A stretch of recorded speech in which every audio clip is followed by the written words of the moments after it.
ఈరోజు ఉదయాన్నే వైసీపీ నాయకులైనటువంటి ముద్రగడ పద్మనాభరెడ్డి గారి ఇంటి మీద గుర్తు తెలియనటువంటి వ్యక్తి ట్రాక్టర్తో దాడి చేయడం జరిగిందని, దాడిలో పద్మనాభరెడ్డి గారి కారు కూడా ధ్వంసం చేశారనేటువంటి ఆరోపణలు మీడియా ద్వారా మా దృష్టికి రావడం జరిగింది.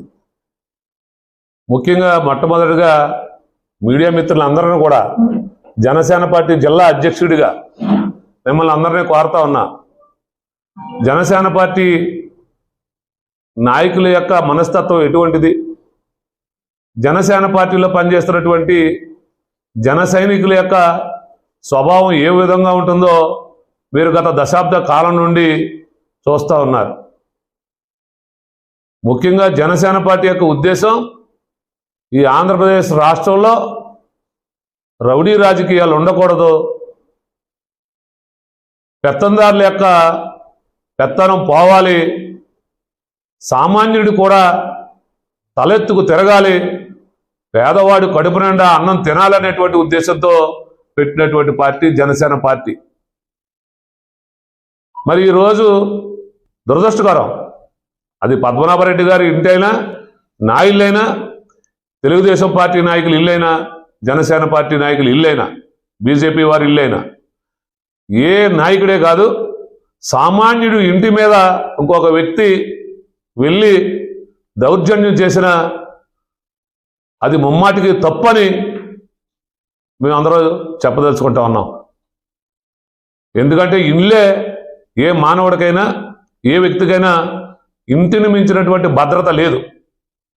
కాకపోతే మరి ఈరోజు పద్మనాభరెడ్డి గారి ఇంటి మీదకి వెళ్ళినటువంటి వ్యక్తి జనసేన పార్టీ అని కొంతమంది ఆరోపణ చేస్తూ ఉన్నారు.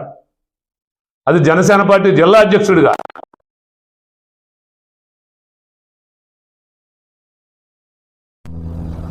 నూటికి 90% మంది వ్యక్తులు మొట్టమొదటి నుండి జనసేన పార్టీలో పనిచేస్తున్నటువంటి నాకు, జనసేన పార్టీలో క్రియాశీలకంగా పనిచేసే ప్రతి వ్యక్తితో నాకు పరిచయం ఉందని ఈ సందర్భంగా చెప్తా ఉన్నా. ఎవరైతే ఈరోజు మీడియా ద్వారా చూస్తా ఉన్నాం, పద్మనాభరెడ్డి గారు ఇంటి దగ్గరికి వెళ్ళిన వ్యక్తి, అతను నేను జనసేన పార్టీలో ఎప్పుడూ చూడలేదని మీ మీడియా ద్వారా నేను ఈ సందర్భంగా తెలియజేస్తా ఉన్నా. నిజంగా అతనికి